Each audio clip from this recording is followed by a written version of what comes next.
In this presentation, we will discuss linear stress-strain relations. Previously, we have tried to throw some light on stresses and strains. We have looked into stresses and strains independently. The theories we presented related to stresses and strains were based on the concept of general continuum.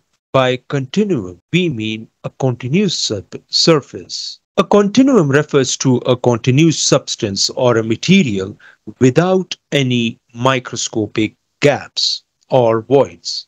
The continuum assumption is a simplification used in the structure mechanics. It is based on the idea that at a sufficiently large scale, matter or a body can be treated as if it were infinitely divisible and continuous without considering its atomic or molecular structure. The continuum assumption is particularly useful when dealing with macroscopic phenomena where the effects of individual particles or molecules are averaged out and material properties can be treated as smooth and continuous field. Based on the continuum assumption, we were able to introduce calculus into our calculations.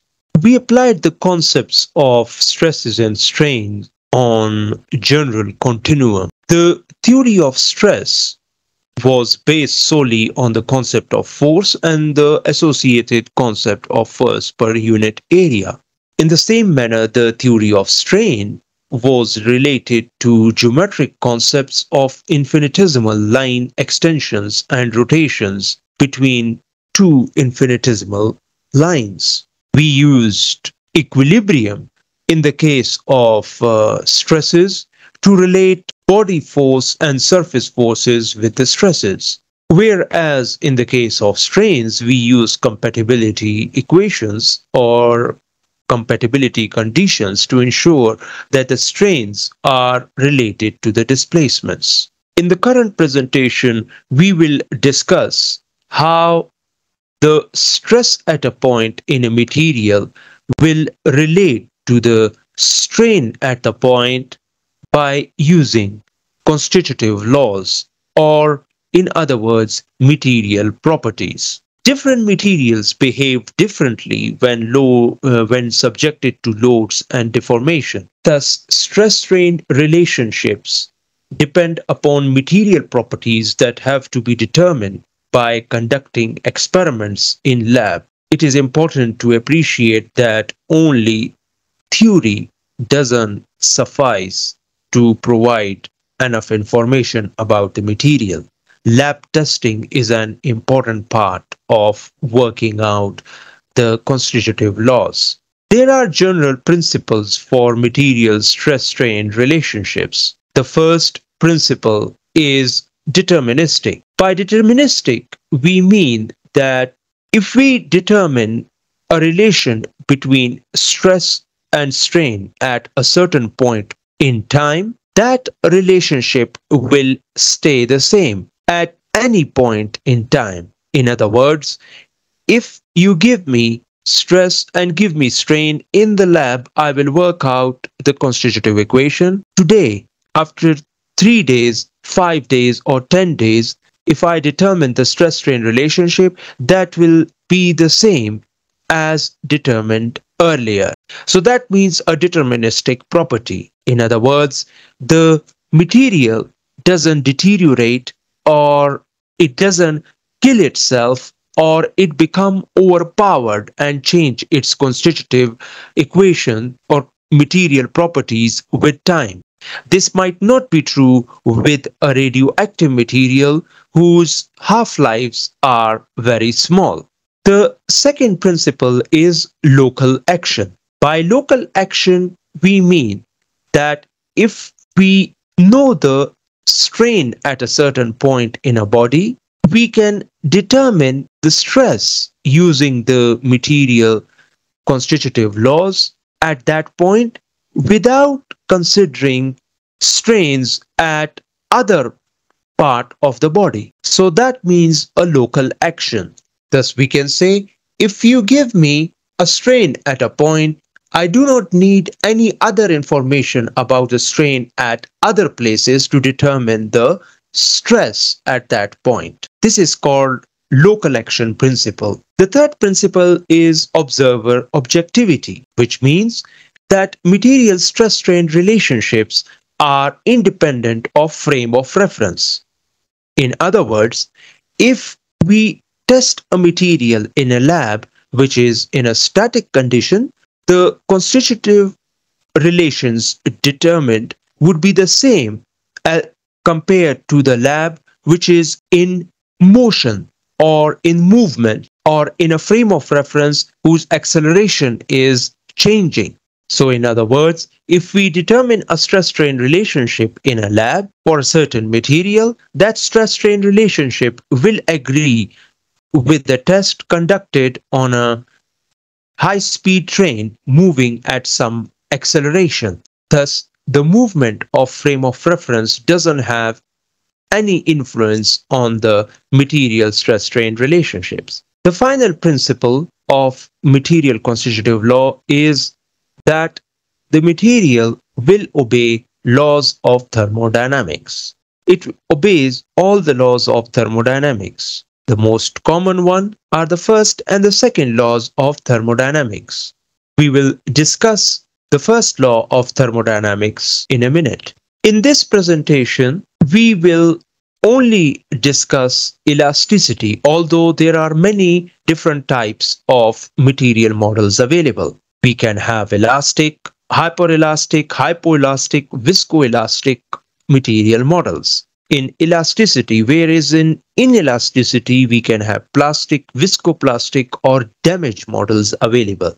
We will only confine our discussion to elasticity. The fundamental tenet of elasticity is that if we have a body, we load it, it will deform. But when we remove the load, it will revert back to its undeformed shape or state. Such sort of bodies are called elastic body, and the stress-strain relationship in these bodies do not depend on how and what sequence of operation the material was loaded. It is path independent. So imagine if we have got a body on which 4 concentrated loads are applied. We call these loads P1, P2, P3 and P4. Now it doesn't matter whether we apply P1 till P4 at a time, or we apply P1 till P4 sequentially starting from P1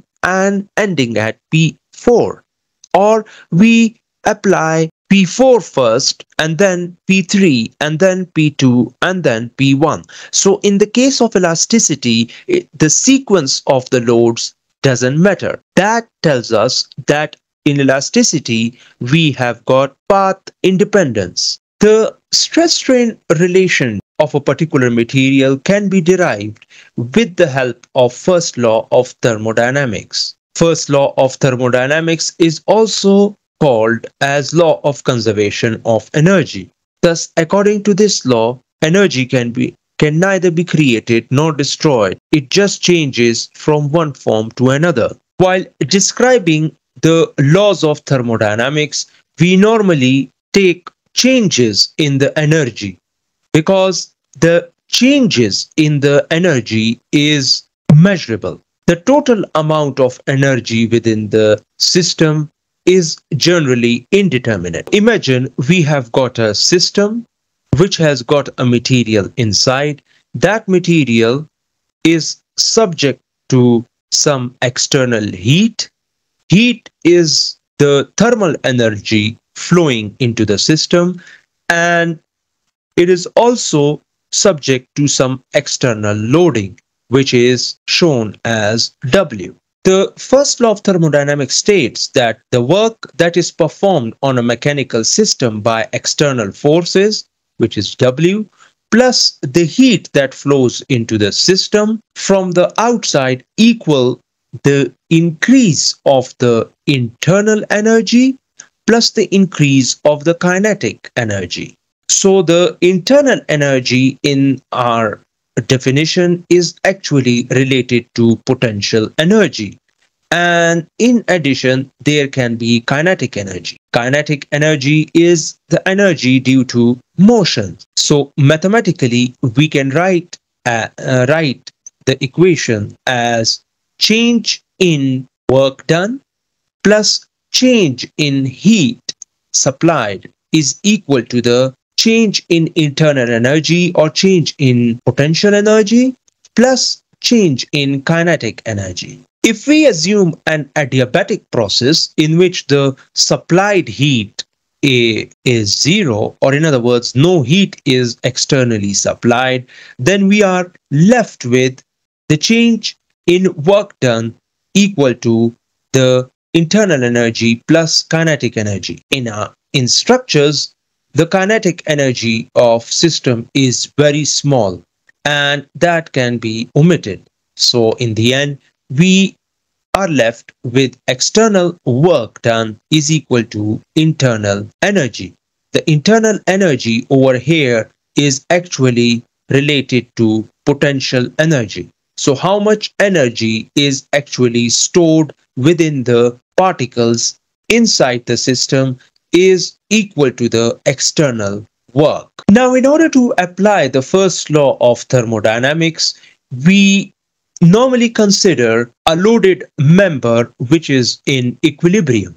We assume that the deflection of the member is known. We specify the deflection by known displacements as delta U1, delta U2, and delta U3. So delta U1 will be in the E1 direction, delta U2 will be in E2 direction, and delta U3 in E3 direction. We allow each point to undergo infinitesimal increments or variations in displacements, and we indicate that displacement by a small delta, which is shown over here. We can see small delta U1, small delta U2, and small delta U3, which are infinitesimal increments or the so-called variations in the displacement components.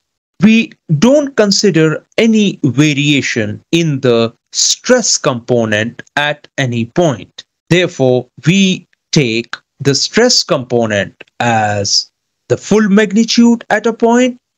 Only variations in the displacements are considered. It is important to note that the displacement variations within the body are completely arbitrary, and every particle within the body will occupy a unique position, whether before deformation or after deformation.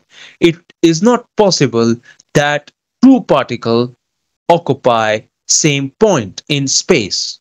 Neither a single particle can occupy more than one position. These conditions will ensure that the material doesn't break, it doesn't tear off, and there is no damage. So we are purely in an elastic domain. Similar to our discussion with stresses, over here we would assume an arbitrary volume of a deformed member enclosed by a surface. We would assume that a member is in static equilibrium following the displacement variations, which is delta x1, delta x2, and delta x3.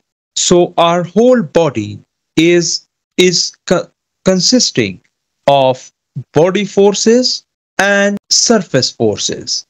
And both of these forces will be in equilibrium. The surface forces are represented by stress distribution on the surface, whereas the body forces are represented by distribution of body force per unit volume. Body force would have three components, Bx1, Bx2, and Bx3 within the volume V. So coming back to our equation, we have the variation in the external work equal to variation in the internal energy. As per our discussion, the variation in external work can be broken down into variation in the work of the surface forces and the variation in the work of the body forces. Thus, we take a point P of surface S and consider an increment of area ds. The stress vector sigma p acting on the ds has component sigma p1, sigma p2 and sigma p3. So sigma p is made up of three components shown over here: sigma p1, sigma p2 and sigma p3. Each component can be multiplied with the corresponding displacement variation. So sigma p1 is multiplied with the displacement variation in x1 direction. We take sum of the work of this force over the surface ds. Please note that sigma p1 has got unit of stresses. When it's multiplied with the surface ds or the surface area ds, we get a force. That force is then multiplied with displacement variation delta u1 to get the work of the surface forces in x1 direction. The same thing is done for the work of the surface forces in x2 direction and the work of the surface forces in x3 direction. We know from our previous discussions that sigma p1 is equal to L sigma 11 plus m sigma 21 plus n sigma 31. Thus, based on equilibrium, our component of sigma p is equal to the corresponding component of stresses. Sigma p2 is L sigma 12 plus m sigma 22 plus n sigma 32, and sigma p3 is equal to L sigma 13 plus m sigma 23 plus n sigma 33.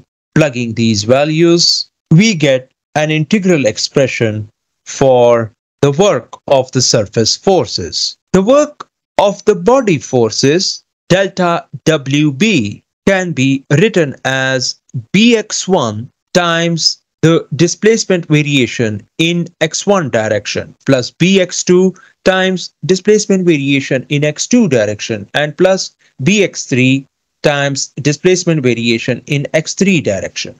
Since Bx1, Bx2 and Bx3 are in force per unit volume, they need to be multiplied with dV in order to get the forces, and then correspondingly multiplied with the displacement components to get the work done by body forces. Please note that we are integrating the work done by surface forces over a surface, and we are integrating the work done by body forces over a volume.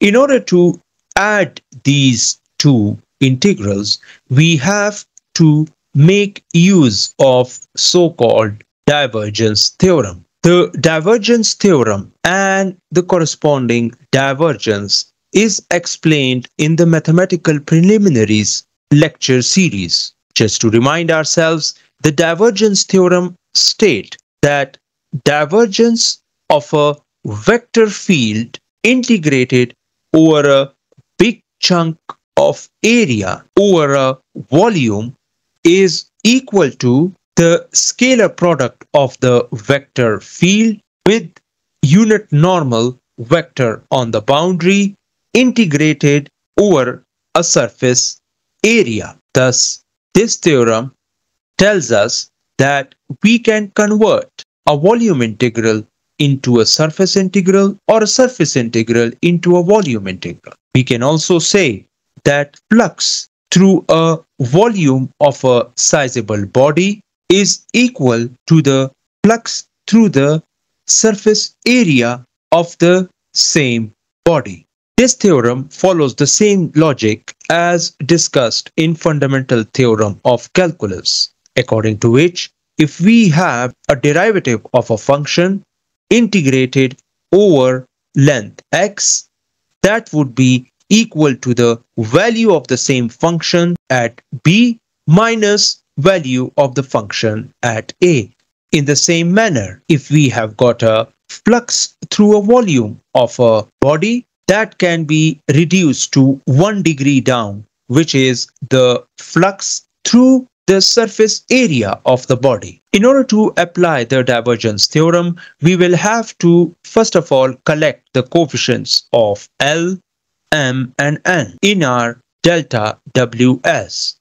Thus, we take L as a common factor and add up all the coefficients of L separately. Then we take coefficients of M and coefficients of N. So once we have these coefficients of the direction cosines arranged, now we can convert that into volume integral by taking divergence. Remembering that divergence is equal to partial v by partial x1 plus partial v by partial x2 plus partial v by partial x3, where v is the vector field. So we take partial by partial x1 for this field, then partial by partial x2 for the m component, and partial by partial x3 for the n component. After this, we can add the two integrals. Please note that the first coefficient of delta u1 is comprised of three terms. All these terms are getting partially differentiated with respect to x1. Please note that every term is consisting of two variables which are dependent on variable x1. Therefore, this is a u times v form of differentiation. So we can take partial derivative with respect to x1 for the first term, and we will get partial derivative of the first term, keeping the second term as it is, and then plus first term as it is and partial derivative of the second term. We can find the partial derivative of all these terms corresponding to the three displacement components. After that, we can collect the coefficients of delta u1 and we will get partial sigma 1 by partial x1 plus partial sigma 12 by partial x2 plus partial sigma 13 by partial x3 plus b1. Repeating what we said, we can apply the partial differentiation on all the coefficients of delta u's. Every term within the coefficient is dependent on the variable with which we are taking partial differentiation. So that will give us a u times v form. We can apply the partial differentiation on these terms, and in these terms we would get one term in terms of delta u and another term in terms of sigma. The terms which we would get in terms of delta u1 will be then added separately for the whole expression. So terms for delta u1 will come from the first coefficient, terms for delta u1 will come from this second coefficient, from the third coefficient, and from this fourth one, which is also bx1 delta u1. All of them will be added together and we would get an expression which is in the form partial sigma by partial x, partial sigma 1 by partial x1 plus partial sigma 12 by partial x2 plus partial sigma 13 by partial x3 plus b1. This expression is equal to 0 as we know from equilibrium. A similar expression can be got by collecting the coefficients of delta u2 and delta u3.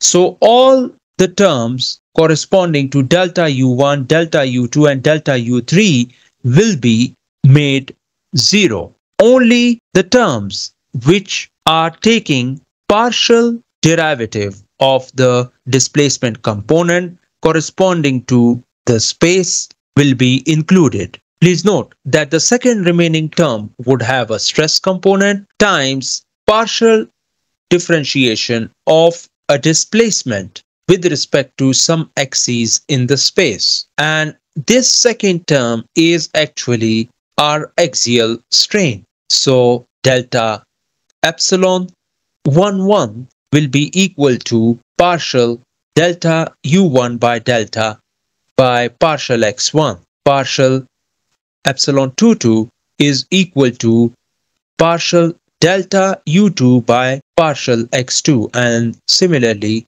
delta epsilon 3. While deriving our strain equations, we saw that our strain 1 is partial U1 by partial x1. Strain 2 is partial U2 by partial x2, and strain 3 is partial U3 by partial x3. So using the same definition, we can bring this remaining expression in terms of strains. So performing all this algebraic activity, we would get the variation in total work done equal to the integral of sigma 11 partial epsilon 11 plus sigma 22 partial epsilon 22 plus sigma 33 partial epsilon 33 plus 2 sigma 12 partial sigma 12 partial epsilon 12 plus 2 sigma 23 partial epsilon 23 plus 2 sigma 31 partial epsilon 31. Everything in small bracket and integrated over the volume. Similarly, we can express our internal energy U for volume in terms of internal energy per unit volume. The variation in the internal energy consistent with the variation in work done will be then equal to variation in U naught times dV integrated over volume. And comparing these two equations, we will get our delta U naught equal to everything which is in the small bracket, and that has been written over here and given the name equation B. We can appreciate from this expression that the internal energy is a function of certain variables. We said that the internal energy is actually the potential energy of the internal forces. Therefore, the internal energy is related to the strain components, and we can express the so-called internal energy density in terms of 6 components of strains: the position, temperature, and also time. This function, which we call internal energy density function, is dependent on x1, x2, and x3 only if we assume that the material is non-homogeneous, that is, its properties are different at different points. Similarly, the internal energy density is dependent on temperature if we assume temperature dependence of our material. They can be omitted if we consider homogeneous material and do not consider the temperature dependence. In that case, the internal energy density will be dependent on only 6 components of the strain tensor. U naught is also called as strain energy density function because it is dependent on strain components.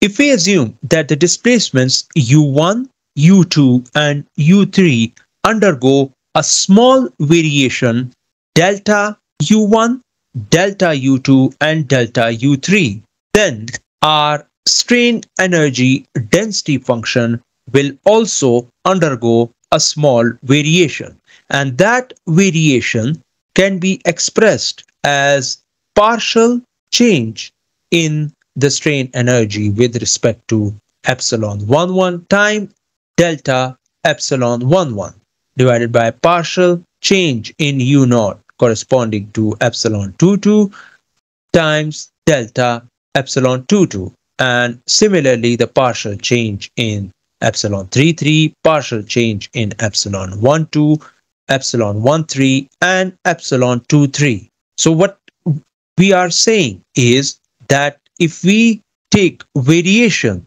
delta U1, delta U2, and delta U3, then our internal energy density will also show variation. And that variation is equal to rate of change of variation in all the variables upon which our strain energy density is dependent. We call this variation expression as C.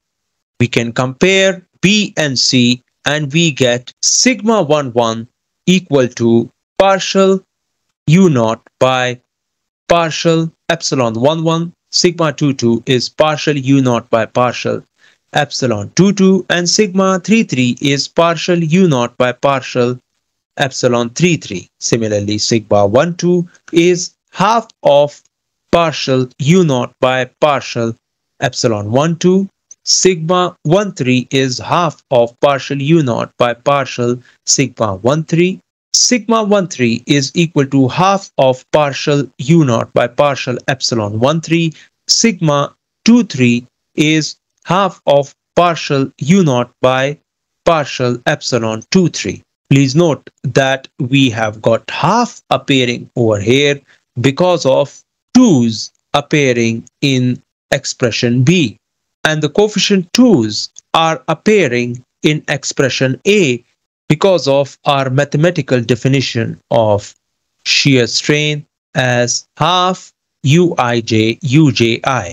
From these expressions, we can appreciate that the internal energy is actually equal to the area under the curve. So if we draw a stress strain relation, the internal energy is equal to area under the stress strain curve. According to this expression, we have the strain axis being divided into small parts. Thus, therefore, we can say that area under this curve is our strain energy.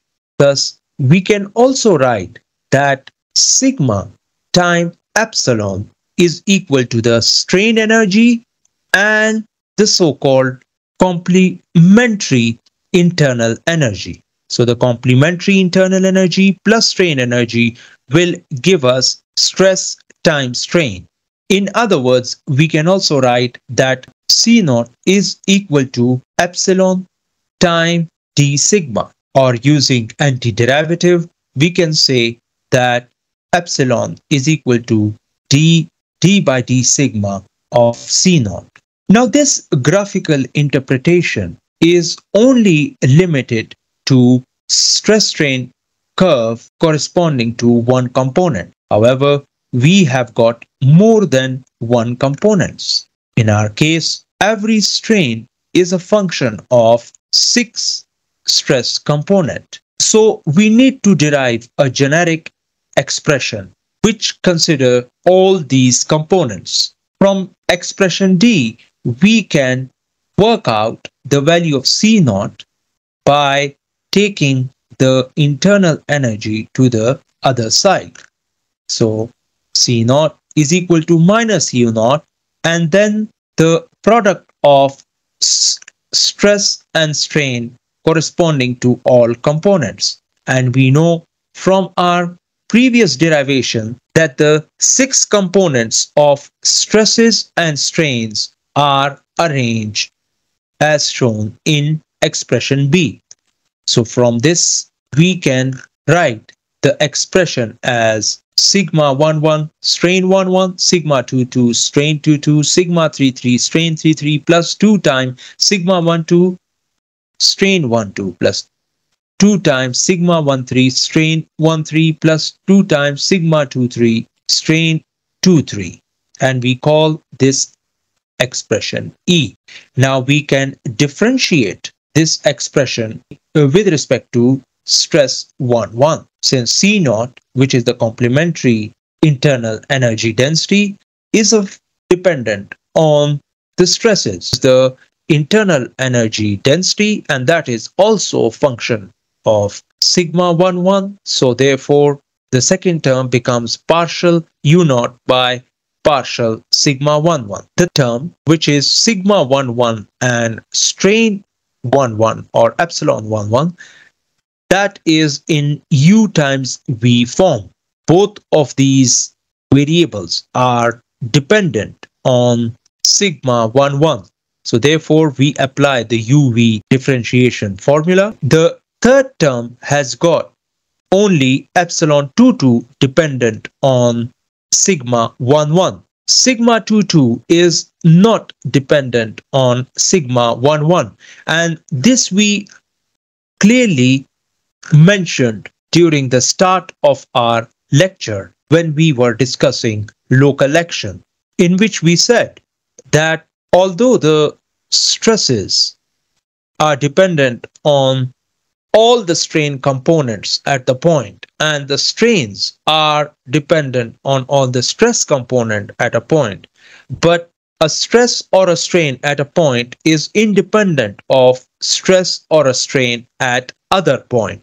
So using the concept of local action, we come to the conclusion that sigma 22 is independent of sigma 11, and therefore that becomes 0. So in the other expressions, we have only the epsilons dependent on sigma 11, and the stresses are independent of sigma 11. So therefore, we would get sigma 22 partial of epsilon 22 by partial of sigma 11 plus sigma 33 partial of epsilon 33 by partial sigma 11 plus 2 times sigma 12 into partial of epsilon 12 partial of sigma 11, and similarly the other two expressions.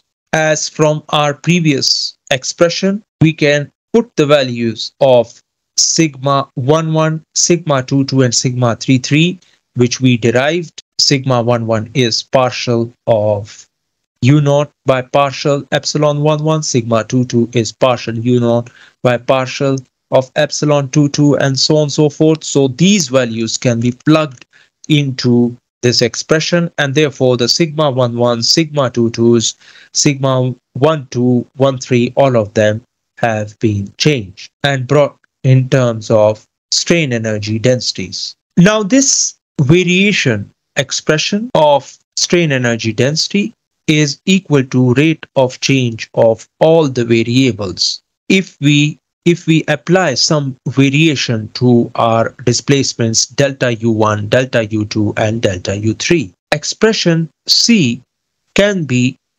partially differentiated with respect to sigma 11, and if we take partial differential of this expression, we will get partial U naught by partial sigma 11 is equal to partial U naught by partial epsilon 11 into partial epsilon 11 by partial sigma 11. So all these variations can be converted into the partial differentiation with respect to sigma 11, and that expression has been written over here. So comparing equation E with this expression, we realize that starting from the third term till the end are the same as all the terms in this expression. So the third term till the end can be changed with partial U naught by partial sigma 11, and that has been done over here. This is partial U naught by partial sigma 11, which get cancelled with this negative partial U naught by partial sigma 11, and in the end we are left with epsilon 11 equal to partial C naught by partial sigma 11. We can repeat the same exercise by taking differentiation of the expression of complementary strain energy density with respect to sigma 22, sigma 33, and other variables, and get the strain components in terms of complementary strain energy densities.